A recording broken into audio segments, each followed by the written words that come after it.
Hello friends, welcome to Best Guruji.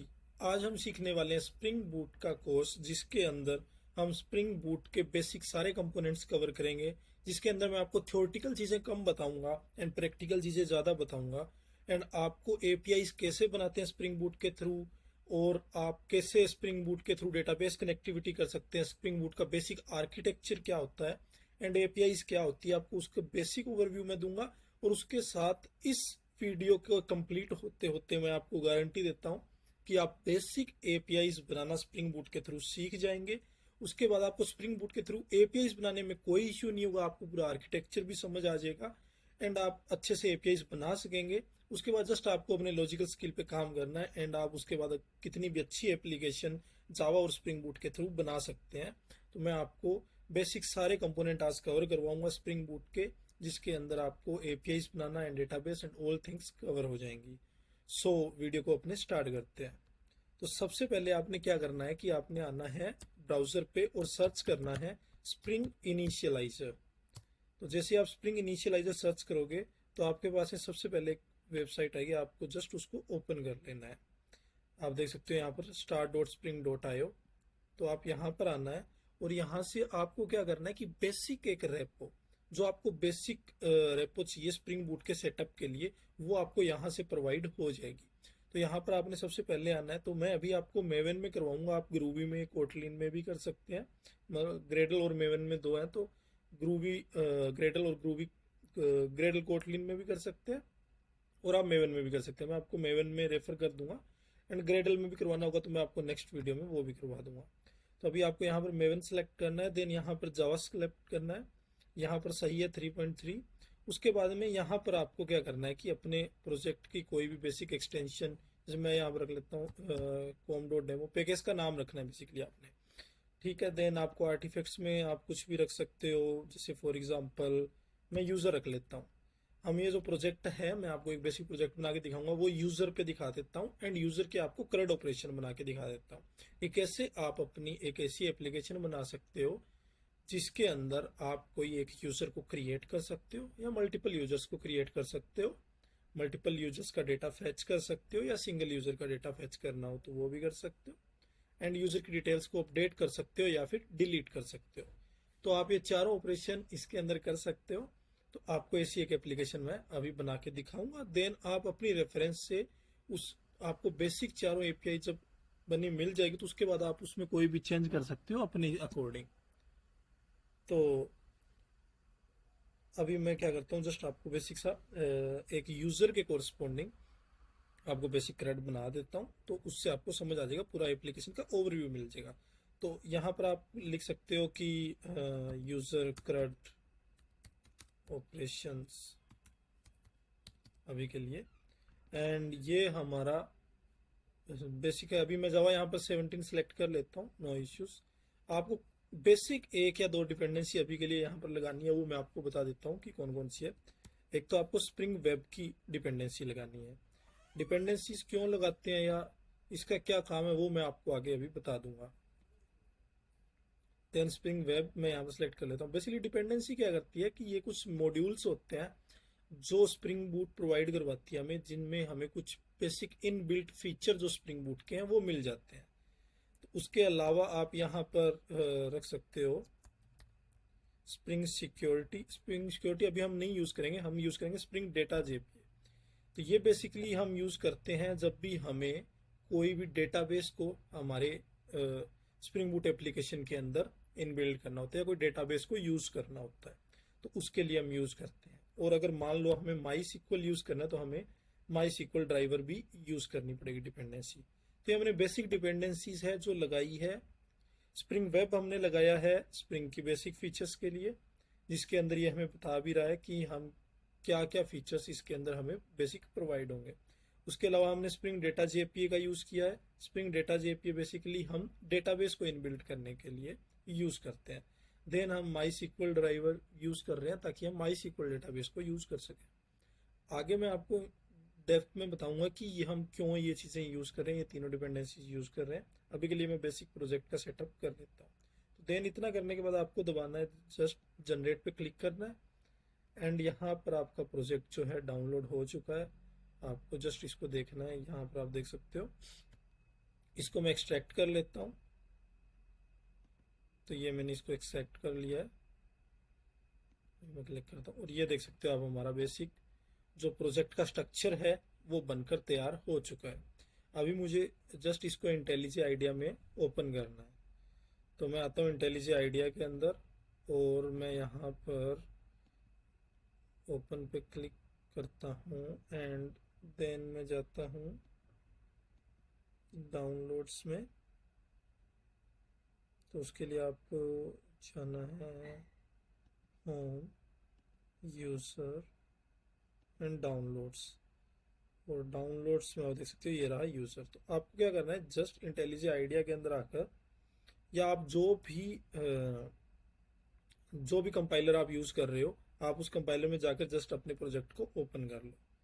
Trust project and new window. So मैं यहाँ पर अपना प्रोजेक्ट मैंने ओपन कर लिया है।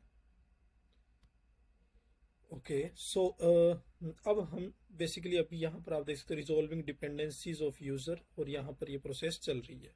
तो अभी हम इसे कंप्लीट होने देंगे, तब तक हम इसके अंदर कोई भी एक्स्ट्रा चीज़ नहीं करेंगे। तब तक मैं आपको इसकी बेसिक जो स्ट्रक्चर है वो समझा देता हूँ कि वो क्या क्या यूज़ हो रही है। तो बेसिक से हम सबसे पहले चलते हैं। यहाँ पर आप देख सकते हो pom.xml फाइल। मैं आपको बिल्कुल नीचे से स्टार्ट करवाता हूँ इसकी स्ट्रक्चर। तो आप देख सकते हो pom.xml फाइल। तो बेसिकली इस फाइल में क्या होता है कि इस फाइल में आप मेंशन करते हो कि आप स्प्रिंग बूट है तो कौन सा वर्जन उसका यूज़ कर रहे हो। देन आप उसके अलावा ये बताते हो कि आपको कौन कौन सी डिपेंडेंसीज यूज़ करनी है आपके प्रोजेक्ट की ग्रुप आईडी, यानी आपके प्रोजेक्ट का बेसिकली जो ग्रुप आईडी है वो क्या है, आपके प्रोजेक्ट का नाम क्या है। एंड उसके अलावा अगर हम आगे चलते हैं तो उसके बाद में जैसे हमने बेसिक बेसिक जो डिटेल्स प्रोवाइड की थी वो तो हमारी यहाँ पर आ जाती है। उसके बाद मेनली जो pom.xml है जो आप यूज़ करोगे वो आप यूज़ करते हो डिपेंडेंसीज के लिए। तो जैसे हमने जेपीए की डिपेंडेंसी लगाई थी तो वो हमारी यहाँ पर लगेगी, वेब की लगाई थी। एंड उसके अलावा हमने जो भी माई सीक्वल की डिपेंडेंसी लगाई थी। एक इसकी बाय डिफ़ॉल्ट डिपेंडेंसी है वो है स्प्रिंग बूट स्टार्टर की टेस्ट की, वो भी इसके अंदर इनबिल्ट है। तो ये हमारी बेसिक डिपेंडेंसीज हैं। डिपेंडेंसीज बेसिकली हम इसलिए यूज़ करते हैं ताकि हम जो स्प्रिंग बूट की जो बेसिक फीचर्स हैं उनको यूज़ कर पाएँ, जो इनबिल्ट फीचर्स हैं उनको यूज़ कर पाएँ। तो हम वो सारी डिपेंडेंसीज इनहेरिट कर सकते हैं। उसके अलावा अगर हमें कोई एक्सटर्नल कोड है उसको यूज़ करना है, एक्सटर्नल कोई प्रोजेक्ट का कोड है उसको यूज़ करना है, तो हम उस प्रोजेक्ट को भी यहाँ पर ऐसे डिपेंडेंसी इंजेक्ट कर सकते हैं। इसलिए हम बेसिकली डिपेंडेंसीज का यूज़ करते हैं। और ये डिपेंडेंसीज हम ऑलवेज pom.xml फाइल के अंदर मेंशन करते हैं। उसके बाद में जस्ट मेवन की बाइनरी हमें मिल जाती है ताकि हम मेवन्स की कमांड को यूज़ कर सकें। तो वो आप यहाँ पर देख सकते हो। जस्ट एक हेल्प की रीडमी फाइल आप यहाँ पर देख सकते हो, एक गिट इग्नोर फाइल। तो ये जस्ट कॉमन फाइल्स हैं। देन हम चलते हैं जो मेन फाइल इसकी है SRC। SRC में आपको 2 मॉड्यूल्स मिलते हैं, इसी के अंदर हमें अपना काम करना होता है। तो बेसिक सी SRC में 2 मॉड्यूल है, मेन और टेस्ट। टेस्ट के अंदर हम अपने सारे टेस्ट केसेस लिखते हैं और मेन मॉड्यूल के अंदर हम क्या करते हैं, हमारा कोड लिखते हैं। अब क्या करते हैं हम बेसिकली क्या क्या, जो मेन मॉड्यूल के अंदर भी आप देख सकते हो 2 डायरेक्टरीज है यहाँ पर, जावा और रिसोर्सेस। तो फर्स्ट जो जावा रेपोजिटरी है इसके अंदर हम हमारा एप्लीकेशन के रिगार्डिंग जितना भी जावा का कोड होगा वो सब हम जावा फोल्डर में रखेंगे। और रिसोर्सेज के अंदर हम ऑलवेज हमारी जो कॉन्फ़िगरेशन फाइल्स हैं वो रखते हैं। जैसे आप देख सकते हो, मैं आपको पहले समझा देता हूँ। रिसोर्सेज के अंदर हमारे पास फाइल होती है एप्लीकेशन डॉट प्रॉपर्टीज। तो अभी मैं इसके अंदर आपको ले चलता हूँ एप्लीकेशन डॉट प्रॉपर्टीज में। तो basically application dot properties file हम किस लिए यूज़ करते हैं, हमारी स्प्रिंग बूट एप्लीकेशन की सभी कॉन्फ़िगरेशंस के लिए। फॉर एग्जांपल आपको अगर डेटाबेस ऐड करना है तो आपको डेटाबेस की कॉन्फ़िगरेशन करनी है, आपके प्रोजेक्ट का नाम, आपका प्रोजेक्ट किस पोर्ट पे चलना चाहिए, और जो भी कॉन्फ़िगरेशंस है प्रोजेक्ट के रिगार्डिंग वो सारी कॉन्फ़िगरेशन हम एप्लीकेशन डॉट प्रॉपर्टीज में करते हैं। तो आपको ये टास्क समझ आ गया। रिसोर्सेज के अंदर हम सारी कॉन्फ़िग फाइल्स रखेंगे एंड एप्लीकेशन डॉट प्रॉपर्टीज के अंदर हम सारी की सारी कॉन्फ़िगरेशन, हमारे जो बेसिक कॉन्फ़िगरेशन हमारी स्प्रिंग बूट एप्लीकेशन को रन करने के लिए रिक्वायर्ड है वो सारी हम इसके अंदर रखेंगे। तो अब जावा में आप यहाँ पर देख सकते हो कि हमारे पास में com.demo.user नाम का एक मॉड्यूल है। ये हमारा बेसिक पैकेज है जो बनकर तैयार हुआ है जावा में, जिसके अंदर हमने अपना सारा काम करना है। तो बेसिकली हम com.demo.user में देखते हैं तो हमारे पास एक फाइल है यूजर एप्लीकेशन नाम से, जिसमें आप देख सकते हो कि बेसिक मेन मेथड हमारा बना हुआ है जो कि हमारी स्प्रिंग बूट एप्लीकेशन को रन करने के लिए। इसके थ्रू हम क्या करते हैं, हमारी स्प्रिंग बूट एप्लीकेशन को बेसिकली रन करते हैं। तो ये हमारी मेन फाइल है। इसके बाद हमें क्या करना है, कुछ बेसिक से चेंजेस करने हैं अभी के लिए हमारी एप्लीकेशन को स्टार्ट करने के लिए। देन हम नेक्स्ट टू नेक्स्ट आगे चीज़ों को समझते जाएंगे। तो हमें सबसे पहली चीज़ क्या करनी है कि हमारी pom.xml फाइल में आना है और हमारी जो JPA की डिपेंडेंसी है इसको कमेंट करना है, एंड ऑल्सो जो हमारी MySQL डिपेंडेंसी है इसको कमेंट करना है। अभी के लिए हमें इसको कमेंट करना है, देन हम अनकमेंट कर लेंगे क्योंकि अभी हमारे पास कोई डेटाबेस कनेक्शन हमने यूज़ नहीं किया है। तो स्टार्टिंग में ये हमें एरर देगा कि आप कोई डेटाबेस का यूज़ ही नहीं कर रहे, फिर आपने डिपेंडेंसी को क्यों लगाया हुआ है। जब हम डेटाबेस का यूज़ करेंगे तब हम इन डिपेंडेंसीज को वापस से अनकमेंट कर देंगे।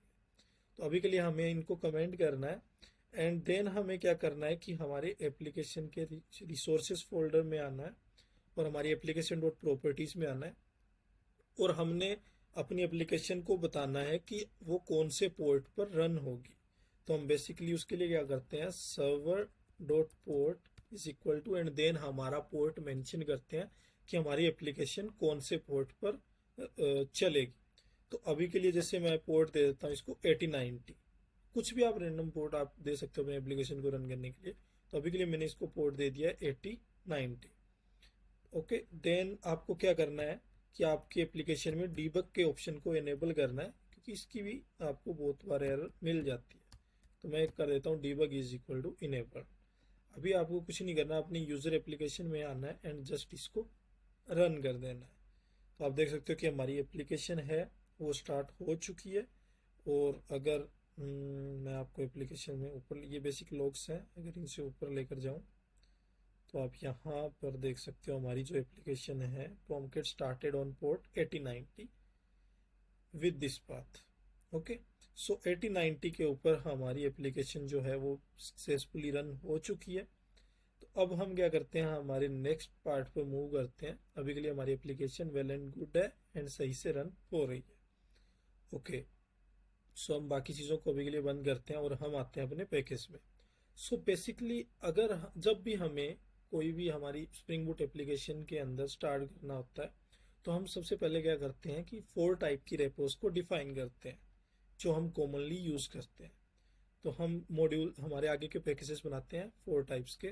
तो फर्स्ट पैकेज का नाम हम रखते हैं controller. Sorry, okay, so first हमारा पैकेज होगा कंट्रोलर। सो कंट्रोलर पैकेज हम किस लिए यूज़ करते हैं, बेसिकली हम हमारी जो भी एपीआईज बनाते हैं स्प्रिंग बूट में, तो एपीआईज का हमें जो जहाँ पर सबसे पहले हमारी एपीआईज के ऊपर कॉल आती है वो कंट्रोलर पे आती है। यानी कंट्रोलर क्या होता है, हमारा एप्लीकेशन का फ्रंट फेस होता है। कोई भी यूज़र अगर हमारी एपीआई को कॉल लगाएगा या फिर कोई भी अनदर सर्विस से हमारी एपीआई पे कॉल आएगी तो उसको कंट्रोलर सबसे पहले हैंडल करता है। कंट्रोलर हमेशा हमारी एप्लीकेशन का फ्रंट फेस होता है। देन कंट्रोलर इंस्ट्रक्ट करता है पूरे कोड को कि आगे उस एपीआई के अकॉर्डिंग क्या क्या ऑपरेशंस करने हैं। देन लास्ट में जो हमारी एपीआई का रिस्पॉन्स होता है वो कंट्रोलर कलेक्ट करता है एंड वही वापस एपीआई का रिस्पॉन्ड करता है। तो कंट्रोलर हमारा क्या होता है, फ्रंट फेस होता है। देन आगे अब जब जैसे जैसे हम यूज करेंगे तो आपके लिए इजीली समझना होगा। अभी आपके ज़्यादा चीज़ें समझ नहीं आएंगी, लेकिन जैसे जैसे हम थोड़ा कोड करेंगे और इस चीज़ को यूज़ करेंगे तो आपको इजीली समझ आ जाएगा। नेक्स्ट हम हमारा जो पैकेज है वो बनाते हैं कंट्रोलर के बाद सर्विसेज। ठीक है, तो हम बनाते हैं सर्विस कंट्रोलर, सर्विस पैकेज को बनाते हैं।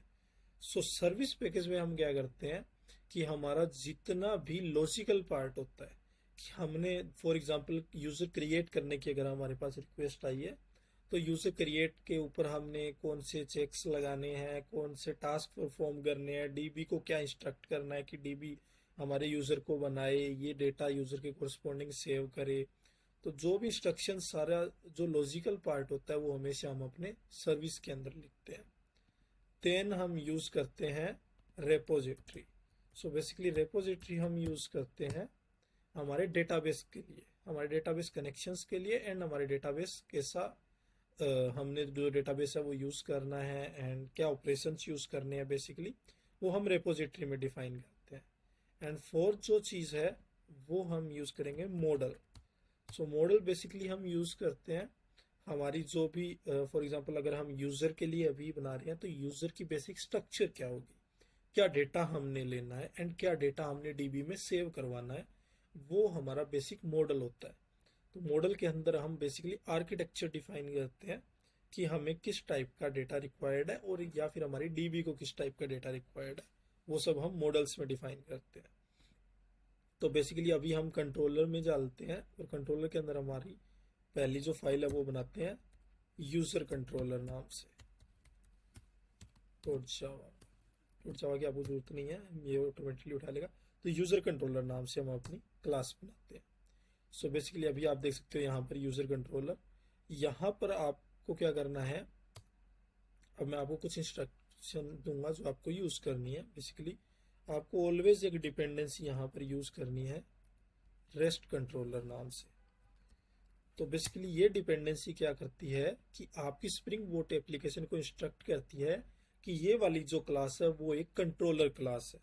मीन्स अब जो भी इस क्लास के अंदर जो भी रिक्वेस्ट आएगी हमारी एप्लीकेशन के पास कि उनको यूजर के कोरस्पॉन्डिंग काम करना है, तो हमारी एप्लीकेशन को कैसे पता लगेगा कि कंट्रोलर कहाँ है, सर्विस कहाँ है। तो बेसिकली हमारे जो एप्लीकेशन है उसको इंस्ट्रक्ट करने के लिए हम उसको बताते हैं कि ये जो क्लास है वो हमारी कंट्रोलर क्लास है। तो इसलिए मैंने यहाँ पर रेस्ट कंट्रोलर को यूज किया। सो अब इसके बाद क्या करना है कि अब हम देखेंगे कि नेक्स्ट हमें क्या करना होता है। हमें यूजर कंट्रोलर के अंदर हमारी बेसिक जो हम कह सकते हैं कि यूजर के जो भी हम करंट मेथड बनाएंगे वो हमें डिफाइन करने होंगे। फॉर एग्जांपल क्रिएट यूजर, उसके अलावा हम गेट यूजर या गेट ऑल यूजर्स, और उसके अलावा डिलीट यूजर। जो भी हमारे बेसिक ऑपरेशंस होंगे वो सारे हम कंट्रोलर में डिफाइन करेंगे। तो उससे पहले हम क्या करते हैं कि हमारे यूजर को डिफाइन कर लेते हैं मॉडल में कि हमारा यूजर किस टाइप का होगा और यूजर के लिए क्या क्या डेटा रिक्वायर्ड है। तो मैं यहाँ पर क्या कर लेता हूँ, यूजर के लिए क्लास बना लेता हूँ।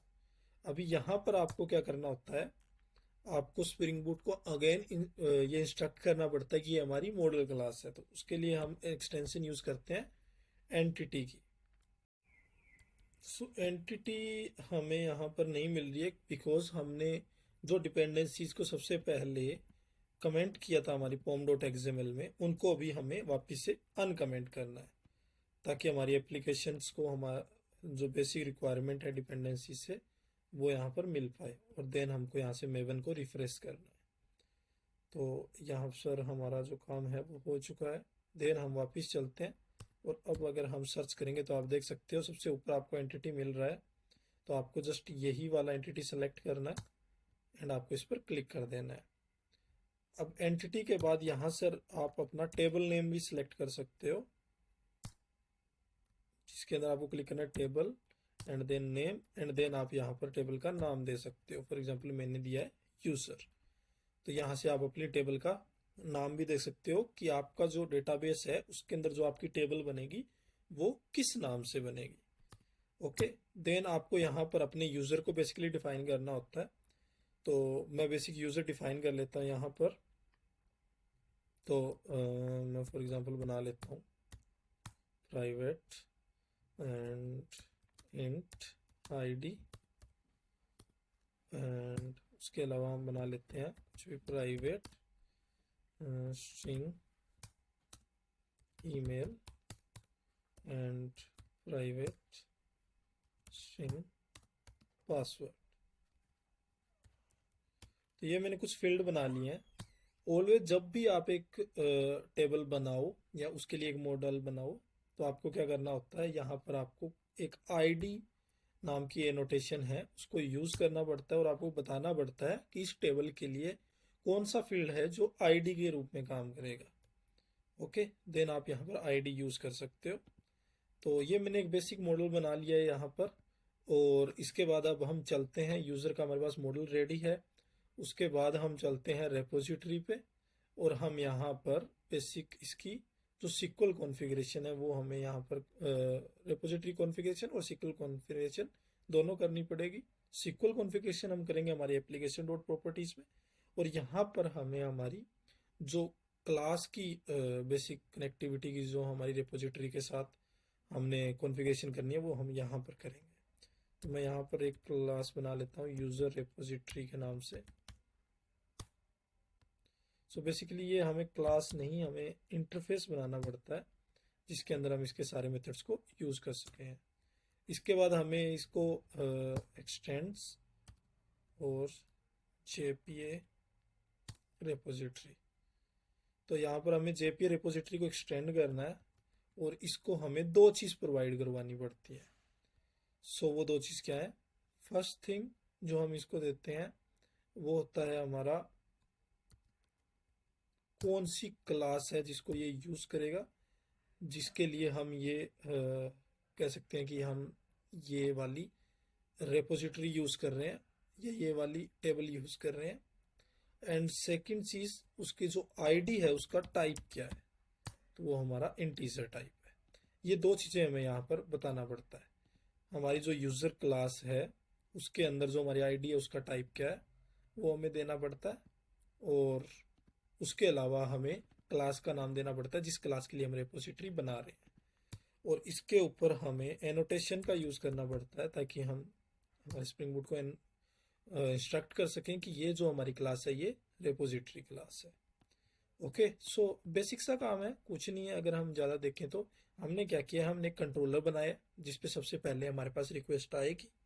देन हम वो रिक्वेस्ट किस लिए लेके आ रहे हैं, हमारी एप्लीकेशन का पर्पस का यूज़र क्रिएट करना या यूज़र के कोरस्पॉन्डिंग थ्रेड बनाना। तो हमें एक यूज़र का मॉडल चाहिए, तो उसके लिए हमने एक यूज़र का मॉडल बना लिया है जिससे हमें पता चले कि बेसिक यूज़र के लिए हमारे पास क्या क्या फील्ड्स हैं। उसके बाद में हमने रेपोजिटरी इनिशियलाइज किया ताकि हम उन यूज़र्स को डीबी में सेव कर पाएँ। ओके, सो डीबी में रिकॉर्ड मैनेज कर पाएँ बेसिकली। और इसके लिए हमें क्या करना होगा कि माई सिक्वल में भी हम हमारी कॉन्फ़िगरेशन करनी पड़ेगी कि हमारी डीबी कौन सी कनेक्ट होनी चाहिए। तो उसके लिए कुछ कॉन्फ़िगरेशन है जो आपको यहाँ पर एप्लीकेशन डॉट प्रॉपर्टीज फाइल के अंदर करनी पड़ेगी। सो बेसिकली माई सिक्वल को कनेक्ट करने के लिए आपको कुछ बेसिक कॉन्फ़िगरेशन है जो आपकी एप्लीकेशन डॉट प्रॉपर्टीज में डालनी होगी। तो वो आपको मैं बता रहा हूँ, आपको सेम ही कॉन्फ़िगरेशन डालनी है। जो चेंजेस हैं वो भी मैं आपको यहीं पर बता देता हूँ कि आपको इसके अलावा क्या चेंज करना पड़ेगा। सो ये कमांड आपकी सेम, आपको जस्ट कुछ नहीं करना, आपको यहाँ पर अपने डेटाबेस का नाम स्पेसिफाई करना है जो भी आपको रखना है। फॉर एग्जांपल मैं अभी के लिए यूज़र रख लेता हूँ, हम यूज़र डेटाबेस के लिए देख रहे हैं तो मैं इसका नाम यूज़र रख लेता हूँ। एंड यहाँ पर आपको क्या करना है, यूज़र नेम और पासवर्ड जो अपने माई सिक्वल डेटाबेस के हैं वो आपको यहाँ पर मेंशन करने हैं। आपको जस्ट एक बार चेक करना है कि आपका जो यूज़र नाम का डेटाबेस है वो एग्जिस्ट करता है कि नहीं करता। अगर नहीं करता तो आप उसको बना सकते हो। फॉर एग्जांपल मैं माई सिक्वल -u, देन मेरे यूज़र का नाम -p, एंड जो मेरा पासवर्ड है वो यहाँ पर अगर मैं लगाता हूँ तो मैं माई सिक्वल में लॉग इन कर जाता हूँ। देन उसके बाद में मुझे जस्ट क्या करना होता है कि पहले इतना शो डेटा बेसिस, और मेरे यहाँ पर सारे डेटाबेस मुझे शो हो जाते हैं।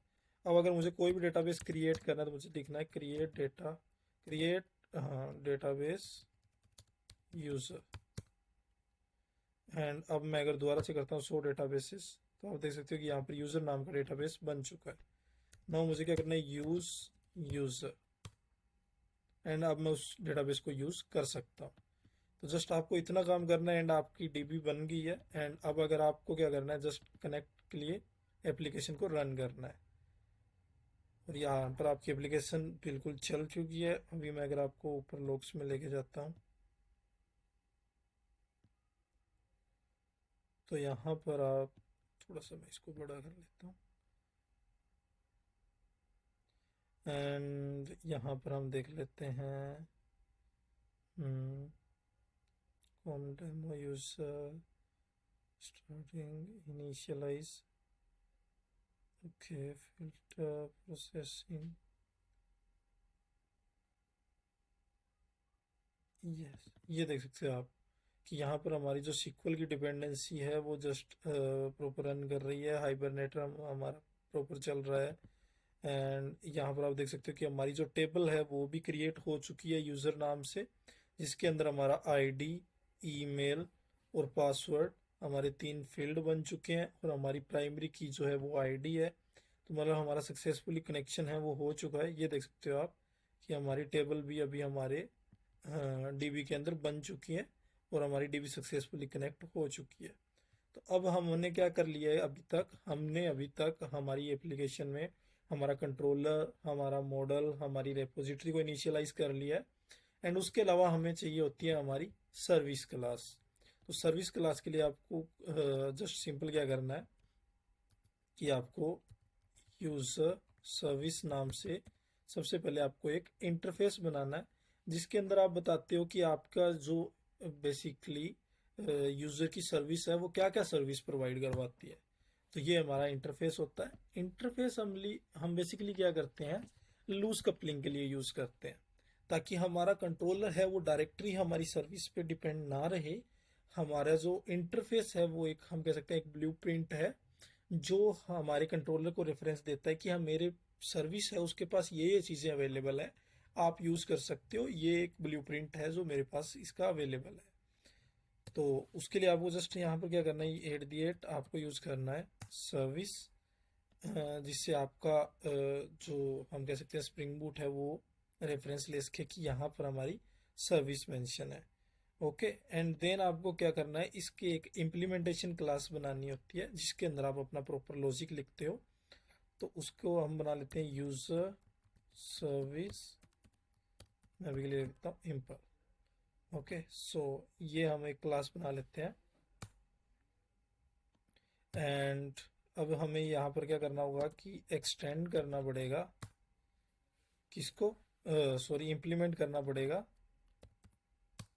हमारे यूजर सर्विस को। जो हमारा यूजर सर्विस, अब जो हमारा ब्लूप्रिंट रेडी करेगा उन चीज़ों की एक्सप्लेनेशन हमें हमारी यूजर सर्विस सिंपल में देनी होगी। तो बेसिकली कुछ नहीं है, हम अपनी क्लास के अंदर इस पर्टिकुलर हम कह सकते हैं इंटरफेस को इनहेरिट करते हैं और इसकी फंक्शनैलिटी को प्रोवाइड करवाते हैं। तो अभी हमारा सबसे पहले क्या होगा कि एक यूजर आएगा, वो कंट्रोलर के पास आएगा। देन कंट्रोलर है वो हमारे इंटरफेस के पास जाएगा, जो सर्विस का इंटरफेस है, कि ये मुझे एक टास्क है, ये करवाना है, तुम्हारे पास जो मेथड अवेलेबल है वो मुझे दो। तो हमारा इंटरफेस क्या करेगा, उसको मेथड प्रोवाइड करवाएगा एंड अपनी तरफ से हैंडल करेगा कि उसको कौन सी सर्विस से काम करवाना है। हमारी सर्विस है वो उस पर्टिकुलर मेथड के लिए बॉडी का काम करेगी, पूरा लॉजिक इंप्लीमेंट करेगी, टास्क रन करेगी। हमारे सर्विस को रिक्वायर्ड हुआ कि उसको डीबी में सेव करवाना है या कुछ डीबी से फेच करवाना है, तो वो रेपोजिटरी से बात करेगी और डीबी से वो काम करवा लेगी। उसके अलावा अगर हमारी सर्विस को ये रिक्वायर्ड हुआ कि मुझे पर्टिकुलर कौन सा मॉडल चाहिए, क्या चाहिए, तो वो मॉडल से बात करेगी और वहाँ से मॉडल को इनहेरिट कर लेगी। तो आगे का टास्क है वो हमारा सर्विस संभाल लेगी, और जो फ्रंट फेस है वो हमारा कंट्रोलर संभाल लेगा। डीबी में कुछ भी काम करवाना है तो वो हमारी रेपोजिटरी संभाल लेगी, और बेसिक जो आर्किटेक्चर है हमारे यूज़र का वो हमारा मॉडल देख लेगा। सो बेसिकली ये हम 4 रेपोज हैं जो यूज़ करते हैं स्प्रिंग बूट में कोई भी टास्क के लिए। तो हम कंट्रोलर पे चलते हैं सबसे पहले, और हम देखते हैं कि हम यूज़र को क्या क्या एपीआई हमने देनी है। सो हम बेसिकली कंट्रोलर के अंदर हमारे यूज़र के CRUD ऑपरेशन बनाने हैं हमने। तो हम सबसे पहले क्या कर सकते हैं कि हम अपने जो रिक्वेस्ट आएगी तो हमारे कंट्रोलर को ये बता सकते हैं कि वो हमारी जो रिक्वेस्ट है उसका सबसे पहला पाथ क्या होगा। यानी जो हमारी एपीआई होगी वो सबसे पहले अगर ये हमारी यूज़र के कोरस्पॉन्डिंग आएंगी तो हम अपना कंट्रोलर का पाथ डिफाइन कर सकते हैं। फॉर एग्जांपल मैं लिखता हूँ रिक्वेस्ट मैपिंग में यूज़र, यानी अब जो भी लोकल होस्ट, जो मैंने इसको 8090 पे चलाया तो लोकल होस्ट 8090/यूज़र जैसे ही यूज़र एपीआई के लिए डालेगा तो क्या होगा, वो डायरेक्टली इस कंट्रोलर पे रीडायरेक्ट हो जाएगा। देन हम इसके अंदर हमारे मेथड्स बना लेते हैं। तो सबसे पहले मेथड्स बनाने से पहले मैं क्या करूँगा, अपनी सर्विस को यहाँ पर कनेक्ट कर लेता हूँ, ताकि मैं हर मेथड में अपनी सर्विस के पास रिक्वेस्ट भेज पाऊँ जिसके ऊपर हमने काम करना है। ओके, सो मैं क्या करता हूँ कि अपनी सर्विस को यहाँ पर, मेरी सर्विस है यूज़र सर्विस, उसको यहाँ पर रख लेता हूँ और उसका एक ऑब्जेक्ट बना लेता हूँ, और इस पर मुझे एक एनोटेशन यूज़ करनी है @ AutoWired। So at the rate ऑटोवाइड से क्या होता है कि हमारी जो स्प्रिंग बूट एप्लीकेशन है वो इसके एक इंस्टांस को, इस यूजर सर्विस इंस्टांस को बनाकर पहले से रेडी रखेगी, ताकि जब भी हमें इसका यूज़ करना होगा तो हमारे एक सर्विस का इंस्टांस रेडी हो। तो हम सबसे पहले क्या करते हैं कि हमारा एक पब्लिक मेथड बनाते हैं जिसके ऊपर हमने रिक्वेस्ट भेजनी है। Then for example create user के लिए हम मेथड बनाते हैं, हमारा पहला फंक्शन। तो उसके लिए हमने उसका रिटर्न टाइप डिफाइन करना है। तो क्रिएट यूज़र है जो, तो उसका रिटर्न टाइप के अंदर हम जैसे अभी के लिए कुछ भी रख लेते हैं कि हम एक मैसेज रख लेंगे कि हमारी जो डन हुआ या नहीं हुआ, तो स्ट्रिंग टाइप रख लेते हैं अभी के लिए रिटर्न के लिए हम। ओके, एंड देन हम क्या करते हैं कि हमारे मेथड का नाम लिखते हैं क्रिएट यूज़र। ओके, एंड ये हमारा मेथड हमने बना लिया। ओके, इस मेथड के अंदर हमने क्या करना है, बताना है कि ये किस टाइप का मेथड है, पोस्ट एपीआई है ये, या फिर ये गेट एपीआई है, या फिर अपडेट की है। तो हम वो सब बता सकते हैं। हम पोस्ट के अंदर आते हैं और पोस्ट के अंदर आकर हम अपना यहाँ पर पाथ दे देते हैं क्रिएट। ओके, सो जब भी कोई पर्सन, सिंपल हम अगर मैं पोस्टमैन में आपको लेकर चलूँ, ओके, पोस्टमैन का अगर आपने पहले यूज़ नहीं किया है तो ये जस्ट एक टूल है जो हम यूज़ करते हैं बेसिकली हमारी एपीआईज को कॉल लगाने के लिए। कोई सर्विस है वो हमारी एपीआईज को डायरेक्ट यूज़ कर सकती है। ये हमारी एक यूआई टूल है हमारी एपीआईज के लिए, उसको कॉल लगाने के लिए। तो जैसे ही कोई लोकल होस्ट, ओके, 8090 जो हमारी एप्लीकेशन का पोर्ट है, स्लैश यूज़र लगाएगा, तो यूज़र से वो क्या करेगा, हमारे कंट्रोलर पे रिडायरेक्ट हो जाएगा। एंड देन अगर वो क्रिएट लगाएगा उसके आगे क्रिएट पाथ में, तो क्या होगा कि वो हमारी पर्टिकुलर इस फंक्शन के ऊपर रीडायरेक्ट हो जाएगा। ओके, सो इस फंक्शन से हम उसके लिए काम करवाएंगे। इसके बाद जो हमने यूजर से डेटा लेना है उसके लिए हम क्या करेंगे, यहाँ पर हम लगाएंगे request body, request body. Okay, and उसके बाद में हमें यूजर से क्या डेटा लेना है, तो हमें लेना है यूजर जो हमारा मॉडल था, और ये हमने उसका नाम दे दिया यूजर। तो इससे क्या होगा कि हम पोस्टमैन में चलते हैं, जैसे ही कोई पर्सन बॉडी में आएगा, देन रो, देन जेसन, तो यहाँ पर जो भी वो इंफॉर्मेशन हमें देगा वो हमारे पास डायरेक्टली यहाँ पर अवेलेबल हो जाएगी, हमें यहाँ पर मिल जाएगी यूजर वेरिएबल के अंदर, जो किस टाइप का है, यूजर जो हमारा मॉडल बनाया हुआ है उस टाइप का है। तो इसके अंदर हमारे पास क्या क्या वैल्यूज हैं, हमारे पास 3 वैल्यूज है, आईडी, ईमेल और पासवर्ड, जो 3 वैल्यूज हमें यहाँ पर चाहिए। तो ये तीनों वैल्यूज हमारे पास यूजर में आ जाएगी। उसके बाद हमने क्या करना है, हमारी यूजर सर्विस को कॉल लगाना है कि मुझे एक यूजर क्रिएट करके दो जो जिसकी डिटेल्स ये है। ओके, तो उसके लिए हमारे पास यूजर सर्विस हमने जाना है और इसके अंदर हमने क्रिएट यूजर मेथड बनाना है। ओके, क्रिएट यूजर, इसका जो रिटर्न टाइप है वो हमने क्या रखना है, स्ट्रिंग, कि हमारा यूजर बना या नहीं बना वो हमें रिटर्न हो जाएगा। और इसका जो इनपुट पैरामीटर है वो हमने रखना है यूजर और यूजर। और ये इंटरफेस है तो हम इसके अंदर बॉडी नहीं दे सकते, बॉडी हम अपनी इम्प्लीमेंटेशन क्लास में देंगे। तो ये हमने बेसिकली यहाँ पर हमारा फंक्शन बना लिया है क्रिएट यूजर नाम से। और ये यहाँ पर हमें प्रॉब्लम इसलिए शो कर रहा है क्योंकि हमने इसकी पहले बॉडी देनी पड़ेगी हमें, फिर ही हम इस मेथड्स को यूज कर सकते हैं। तो वो हमें यहाँ पर हमारे इम्प्लीमेंटेशन में आएंगे तो ये हमें यहाँ पर शो करने लग गया है कि आपको एक मेथड इम्प्लीमेंट करना पड़ेगा क्योंकि आपके इंटरफेस में वो मेथड है। ओके, तो हम यहाँ आए और हम यहाँ से क्या करते हैं, हमारे रेपोजिटरी को कहते हैं कि देखो भाई ये एक यूज़र आया है, इसको डीबी में बनाओ, इसको सेव करो और मुझे बताओ। ओके, तो उसके लिए हमें क्या करना होगा, हमारी रेपोजिटरी का एक हमें इंस्टांस बनाना पड़ेगा। एंड अगेन जो काम हमने पहले किया था हमें इसके साथ ऑटोवाइड को यूज़ करना पड़ेगा।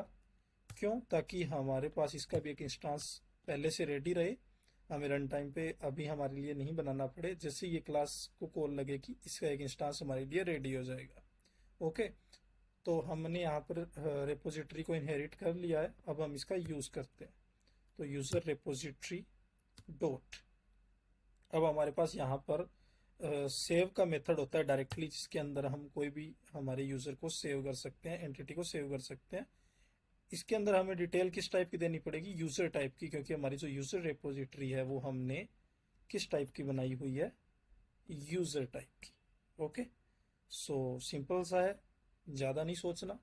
देखो क्या करना है, हमने कंट्रोलर के अंदर एक क्रिएट यूजर मेथड बनाया है, जो क्या होगा हमारा फ्रंट फेस होगा। जब भी कोई एपीआई को कॉल करेगा क्रिएट यूजर पे आएगा।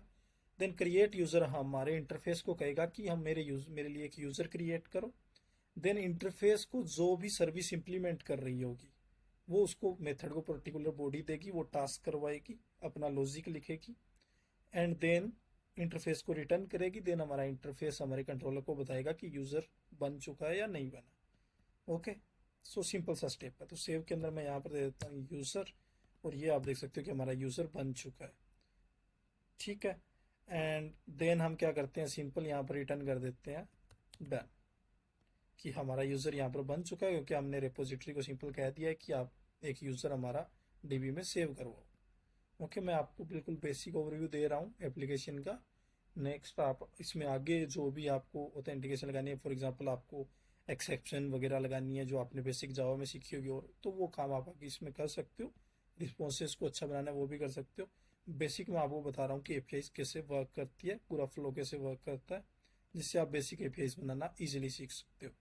ओके, सो यहाँ से हमारी सर्विस का काम हो चुका है। हमारी सर्विस हमारे इंटरफेस को बता देगी, एंड देन हमारा इंटरफेस हमारे किसको बताएगा, कंट्रोलर को। तो कंट्रोलर से हम क्रिएट यूजर को कॉल लगाते हैं। क्रिएट यूजर को हमने क्या देना है, हमारा यूजर देना है। ओके, एंड जो हमारा क्रिएट यूजर रिटर्न करेगा रिस्पॉन्स,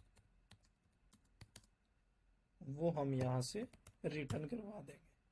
ओके, तो ये आप देख सकते हो, ये हमारी एक बेसिक क्रिएट यूजर एपीआई जो है वो यहाँ पर बन चुकी है, जिससे हम क्या कर सकते हैं, हमारा यूजर बना सकते हैं। तो बेसिकली हम एप्लीकेशन को अभी रन करते हैं। ओके, सो ये हमें कुछ एरर शो कर रही है। वो कह रही है कि user sorry available, expected at least one bean which qualify ऑटो वाइड। ओके, सो हमने जो ऑटो वाइड यूज़ किया है उसके लिए ये हमारे को कह रहा है, हमने क्या किया, सर्विस में आते हैं और हमने हमारी क्लास के ऊपर हमने लिखना पड़ेगा कि ये क्लास हमारी सर्विस क्लास है। ओके, जो हमारी इम्प्लीमेंटेशन क्लास उसके ऊपर हमें सर्विस एनोटेशन देनी पड़ेगी, तभी हम उसके अंदर ऑल डिपेंडेंसीज को यूज़ कर सकते हैं। तो हम एप्लीकेशन को रन करते हैं, और अब ये होपफुली सक्सेसफुली रन होनी चाहिए। हाँ, हमारी एप्लीकेशन हो चुकी है रन। तो अब हम क्या करते हैं, हमारे पोस्टमैन पे चलते हैं, और यहाँ से हम देते हैं ID इज़ 1। ओके, इसके अलावा हमने क्या लिया था, ईमेल ली थी, तो हम रख लेते हैं ईमेल। ईमेल अभी के लिए मैं कुछ भी रख लेता हूँ, user1@gmail.com, और उसके बाद हम रखते हैं पासवर्ड। यही 3 फील्ड से जो हमने डिफाइन किए थे हमारे मॉडल में, यूज़र में, वो हमें यहाँ पर डिटेल देनी है। ओके, सो पासवर्ड अभी के लिए लिख देता हूँ मैं 123। ओके, सो अब इनको सेव करवाते हैं। तो ये देखो हमारे पास यहाँ पर रिटर्न में क्या आया, डन।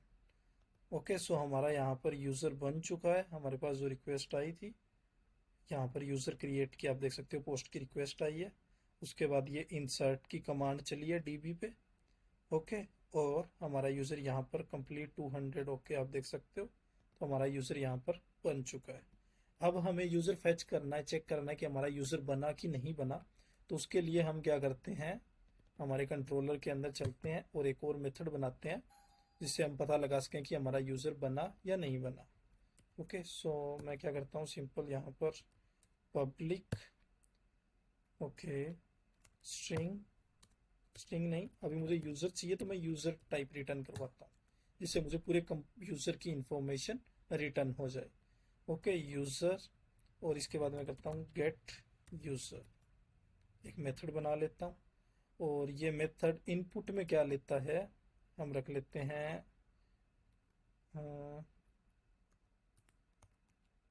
पाथ वेरिएबल,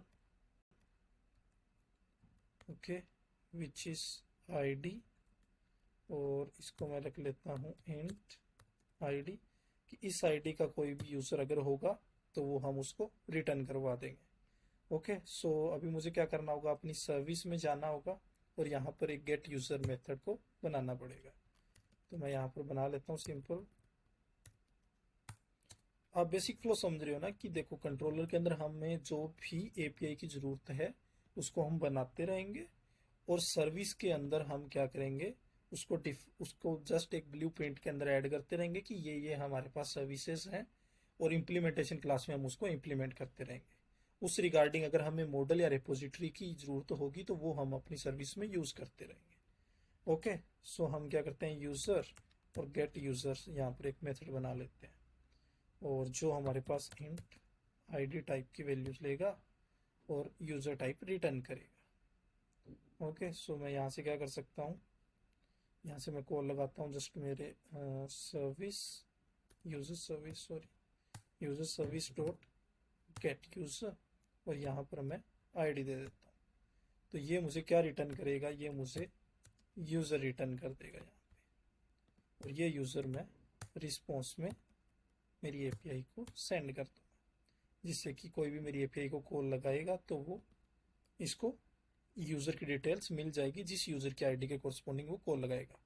लेकिन यहाँ पर हमने ये नहीं बताया कि वो किस पाथ पे कॉल लगाएगा। जैसे हमने यहाँ बताया था कि क्रिएट पे लगाएगा, तो यहाँ पर भी हमें बताना पड़ेगा। जो ये रिक्वेस्ट है ये क्या है, फेच की रिक्वेस्ट है, तो हम लगाएंगे गेट मैपिंग, और इसके अंदर हम हमारा पाथ बता देंगे। हम कर लेते हैं फेच। ओके, सो यहाँ पर क्या होगा कि फेच, या फिर हम फेच दे सकते हैं, कोई इशू नहीं है। और उसके बाद में हम यहाँ पर पाथ के अंदर मेंशन कर देंगे आईडी, जो आईडी हमें यहाँ पर चाहिए। ओके, जिससे क्या होगा कि जैसे ही कोई हमारे एपीआई को कॉल लगाएगा /fetch करके, मैं आपको दिखा देता हूँ यहाँ पर गेट लोकल होस्ट, और यहाँ पर मैं लेता हूँ यूज़र क्या लिखेगा फेच, और यहाँ पर आईडी देगा, फॉर एग्जांपल 1 देगा, तो उसको डायरेक्ट सेंड पे दबाते ही यहाँ पर 1 आईडी के यूज़र की डिटेल मिल जाएगी, या जो भी आईडी वो मेंशन करेगा उस यूज़र की डिटेल यहाँ पर मिल जाएगी। ओके, सो अभी हम क्या करते हैं कि हम हमारे इम्प्लीमेंट के अंदर चल के, हमने यूज़र सर्विस में तो मेथड डिफाइन कर दिया, लेकिन यूज़र सर्विस सिंपल में तो हमें बताना पड़ेगा उस मेथड के बारे में, उस मेथड की बॉडी देनी पड़ेगी और हमारा लॉजिक डालना पड़ेगा, जिससे कि हम यूज़र की डिटेल डीबी से फेच कर पाएँ और कंट्रोलर को रिटर्न कर पाएँ। ओके, तो हम क्या करते हैं, इस पर जस्ट राइट क्लिक करेंगे और इम्प्लीमेंट मेथड्स पे करेंगे, तो ये हमें बता रहा है कि आपको गेट यूजर्स की बॉडी यहाँ पर देनी है। ओके, सो हम क्या करते हैं, यहाँ से हम हमारी रेपोजिटरी को कॉल लगाते हैं कि आपके पास हमारे लिए एक यूज़र है fetch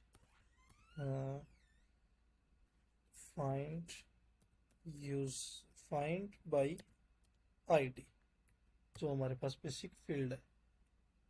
okay, so find by ID पे क्लिक करते हैं, और यहाँ पर हम अपनी आईडी देते हैं, जिस आईडी के कोरस्पॉन्डिंग हमें डिटेल फेच करनी है। तो यहाँ से डायरेक्ट आप फाइंड बाय आईडी से अपने उस पर्टिकुलर आईडी के यूज़र की डिटेल निकाल सकते हो। आपको रेपोजिटरी सारे मेथड प्रोवाइड करवाती है, और आपको यहाँ पर जो यूज़र मिलेगा उसको आप इसमें सेव कर सकते हो। अभी ये आपको कह रहा है कि आपको यहाँ पर ऑप्शनल डेटा मिलता है, तो आपको यहाँ पर उसको क्या करना पड़ेगा, .get लगाना पड़ेगा, जिससे आपको पर्टिकुलर यूज़र की इंफॉर्मेशन मिल सके। ठीक है, देन आप क्या करोगे, इस यूज़र को यहाँ पर रिटर्न कर दोगे। यहाँ से आपने डीबी से यूज़र फेच किया और देन रिटर्न कर दिया। ओके, नाउ तो एक चीज़ जो और आपको यहाँ पर करनी है वो है, आपको अपनी इस यूज़र रेपोजिटरी के अंदर आना है जो आपके मॉडल में है, और यहाँ पर आपको कुछ बाय डिफ़ॉल्ट मेथड बनाने हैं जो कि ज़रूरी होते हैं जेपीए के लिए, जो रेपोजिटरी में है आपके।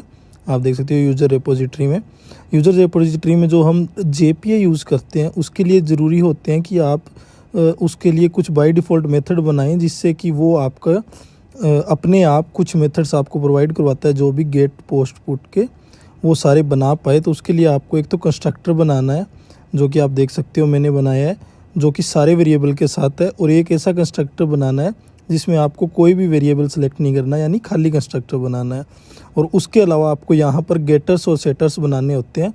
तो ये बाय डिफ़ॉल्ट मेथड होते हैं जो आपको यहाँ पर जनरेट करने पड़ते हैं, ताकि जेपीए इनको यूज़ कर पाए। तभी जेपीए आपको जितने भी मेथड्स वो प्रोवाइड करवाता है वो आपको दे सकता है, और आपकी एपीआई सही से वर्क करेंगी।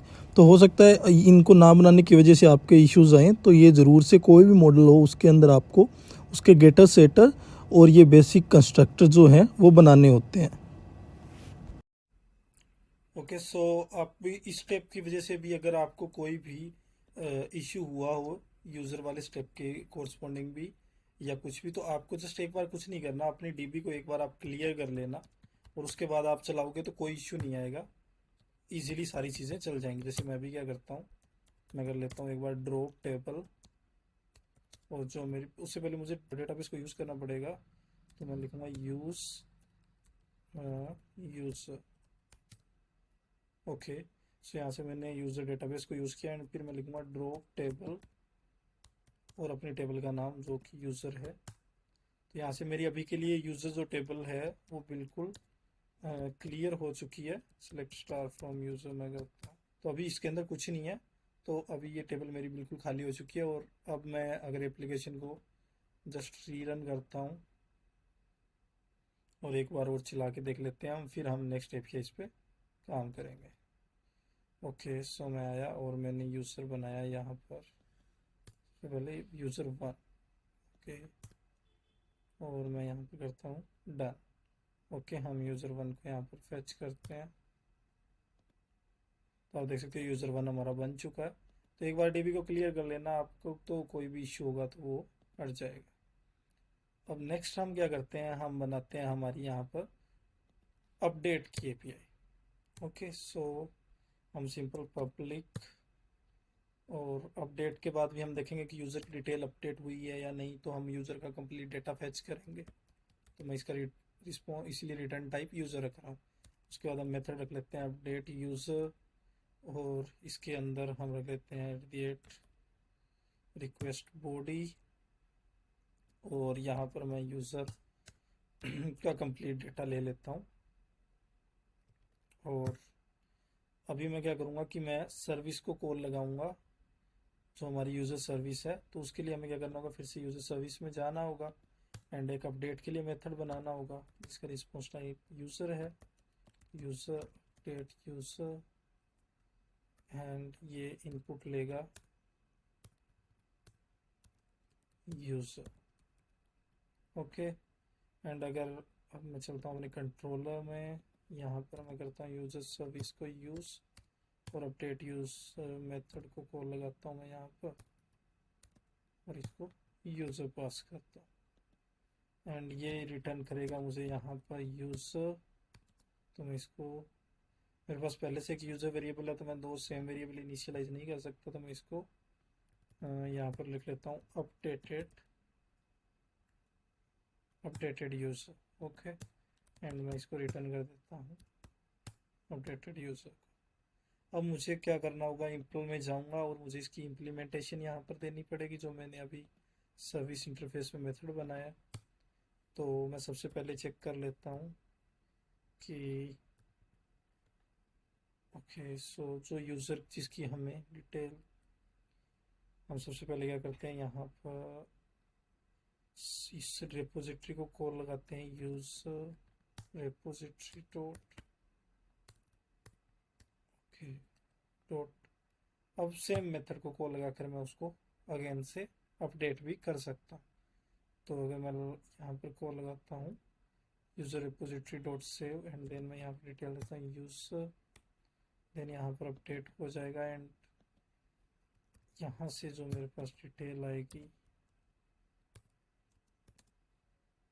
उसको मैं यहाँ पर, इसका नाम भी अलग रखना है तो मैं रख लेता हूँ अपडेटेड यूज़र, और इस अपडेटेड यूज़र को मैं यहाँ पर रिटर्न करवा देता हूँ। ओके, देन नो इश्यूज, बिल्कुल सही हमारी यहाँ पर रेपो काम कर रही है। उसके बाद हम चलते हैं यूज़र कंट्रोलर में एंड हमें यहाँ पर इसको बताना है कि ये हमारी जो है वो किस टाइप की रिक्वेस्ट है। तो ये हमारी पुट रिक्वेस्ट है क्योंकि हम अपडेट कर रहे हैं, अपडेट के लिए ऑलवेज हम पुट यूज़ करते हैं, तो हम लिखते हैं अपडेट। ओके, देन अब हम चलते हैं नेक्स्ट स्टेप पे और इसको हम करते हैं जस्ट रीरन।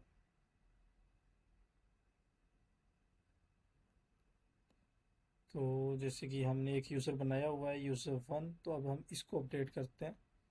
तो हम लिखते हैं लोकल होस्ट यूज़र और अपडेट। ये रिक्वेस्ट हमारी है पुट टाइप की, तो हम पुट कर लेते हैं।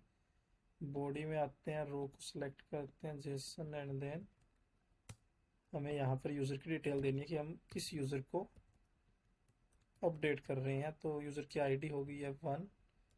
उसके अलावा हम यूज़र के लिए ईमेल बना लेते हैं कि जो हमने अपडेट करनी है। तो फॉर एग्जांपल हमारे पास जो पहले ईमेल थी वो थी यूज़र वन। अभी हम इसकी ईमेल करना चाहते हैं newuser@gmail.com। ओके, तो ये ईमेल हम अपडेट कर रहे हैं। और मान लो हम पासवर्ड अपडेट कर लेते हैं कुछ भी। पहले हमारे पासवर्ड क्या थे, 123 थे, अभी हम इसको 456 कर देते हैं। ओके, देन हम क्या करते हैं, यहाँ से अपडेट की रिक्वेस्ट को सेंड करते हैं। तो ये हमारा यूज़र अपडेट होकर हमें मिल चुका है। अब अगर हम वापस से जाते हैं और यूज़र वन की डिटेल को फेच करते हैं, तो आप देख सकते हो कि यहाँ पर यूज़र वन की डिटेल जो है वो सक्सेसफुली अपडेट हो चुकी है। ओके, देन अब हम चलते हैं हमारी नेक्स्ट एपीआई पे। जो हमने दो एपीआईज बनानी है वो हम कर लेते हैं।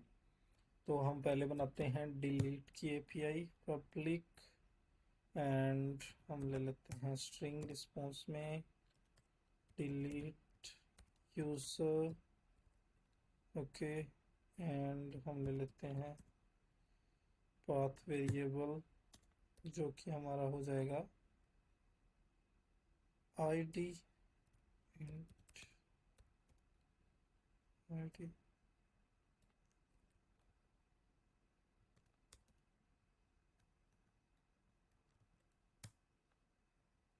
ओके, सो ये मुझे यहाँ पर एरर दे रहा है।